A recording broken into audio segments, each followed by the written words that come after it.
Civics Debates Battle Manila. Gentlemen, experts say Manila is especially vulnerable to earthquake damage because of its soil composition, and we're all aware, of course, that it's very prone to flooding. So describe the disaster risk management system you would implement in Manila. Mayor Lim, 1 minute, sir.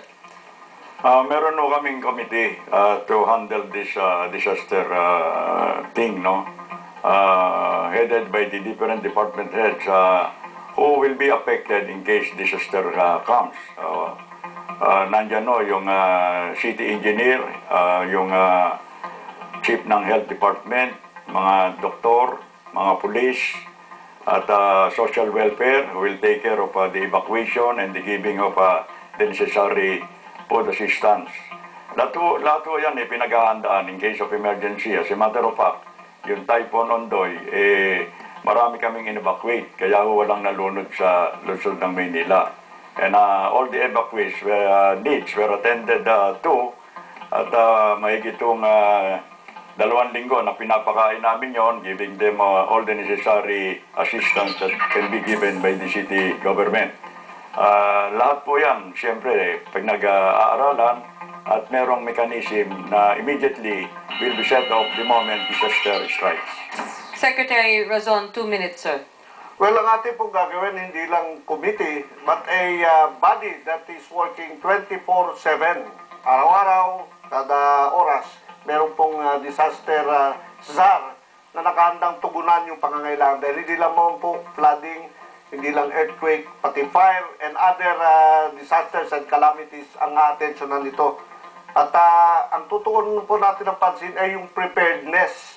Hindi po yung pag nangyari ng disaster, doon pala tayo kikilos. Bago pa po mangyari yung disaster, meron na tayo pong education, meron tayong mga drills, pagsasanay, may mga equipments na tayo nakahanda para sa mga pananalantang ito. At tayo po ay gagawa ng ganitong edukasyon at all levels, pati sa eskwelahan, pati sa mga nasa bahay, ay tinuturuan natin kung anong dapat nilang gawin sa ganitong oras ng disaster.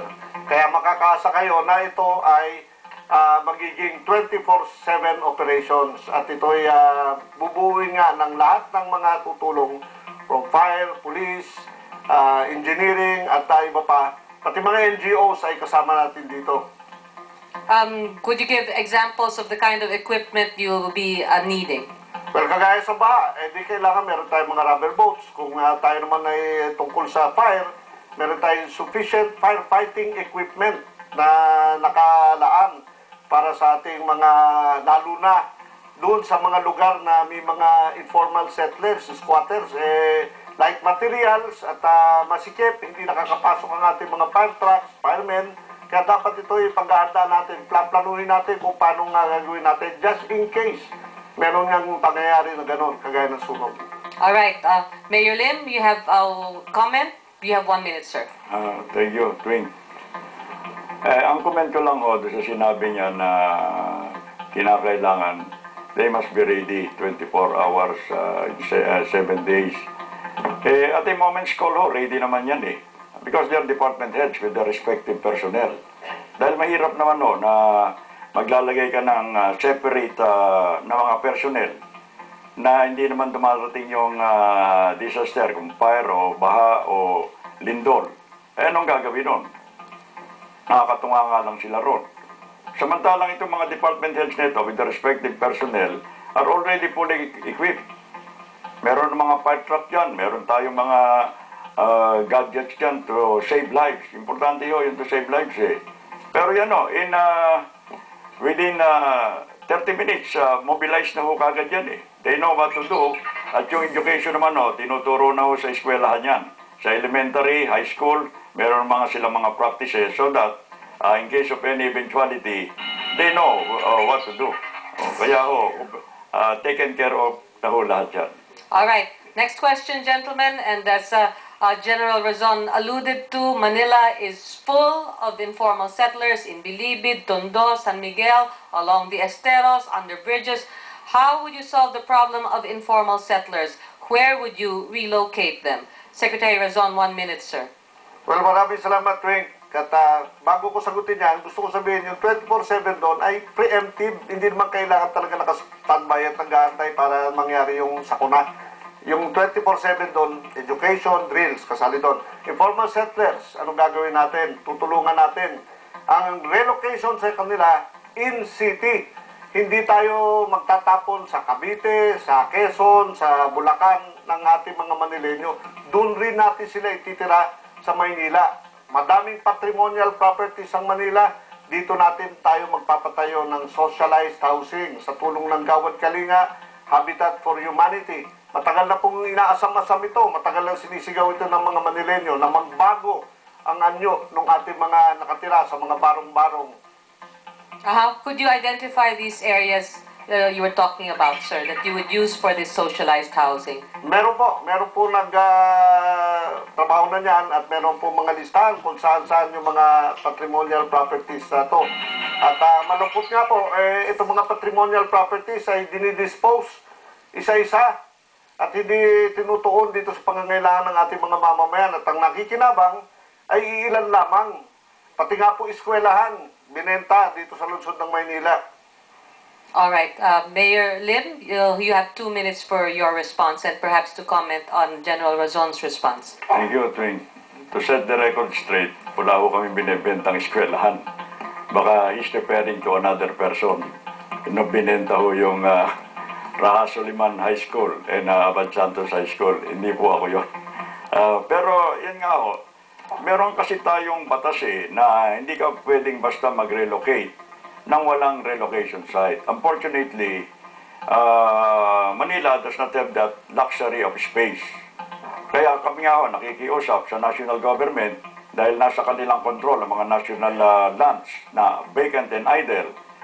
Even talk already with Vice President Noli de Castro and also then MMDA Chairman Fernando, na ihanap lang nila kung saan mapaglilipatan at kami na mismo maglilipat.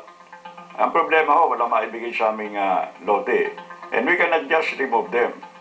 Pero yun nga ho, siguro, to save space, dapat magagawa ng mga high-rise, low-cost housing with elevators. Na kailan mga 20 floors ito Because you cannot relocate squatters in the city of Manila just like that. Kaya kung meron nga akong available na patrimonial property ang City of Manila, pakakapihin ko po si Secretary Razon, maituro niya, and we will work together to relocate the squatters. Unfortunately, wala ho Kaya nga lahat ng kinukuha ko sa Manila, sa Kalawan dinadala. Si matter of fact, Gina Lopez relocated about 150 families in Kalawan dahil wala ho sa Maynila kaya kami naawa dito sa mga squatters, pero gusto rin natin magumanda ang buhay nila, pero kinakailangan principally ang national government has that responsibility dahil karamihan nito nasa mga esteros, Pasig River, na wala kaming jurisdiction. National government may jurisdiction dyan sa mga esteros na yan. Secretary Razon, you have a challenge from Mayor Lim. Could you identify any of these particular patrimonial lands or property that you were talking about? Opo, at sisigilin ko po ang aking kaibigan si Mayor Lim nung kaping yun at nakanda na po ako magkape kasama niya dahil napakarami nga po dito mga patrimonial properties na to. Ang malungkot lang ay daan-daan pong binibenta. Kagaya ngayon, meron pong naka-pending na ibebenta yun doon po sa likod ng tinitira pa ni Mayor Lim sa Legazpi Towers. Meron pong mga lupain doon na ibebenta.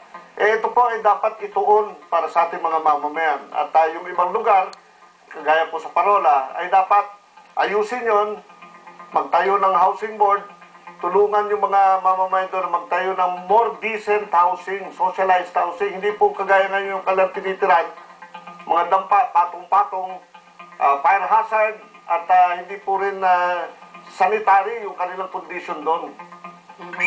Attorney Frenchet has a question. Do you have a job creation program to complement your plan to relocate informal settlers and to build socialized housing for them?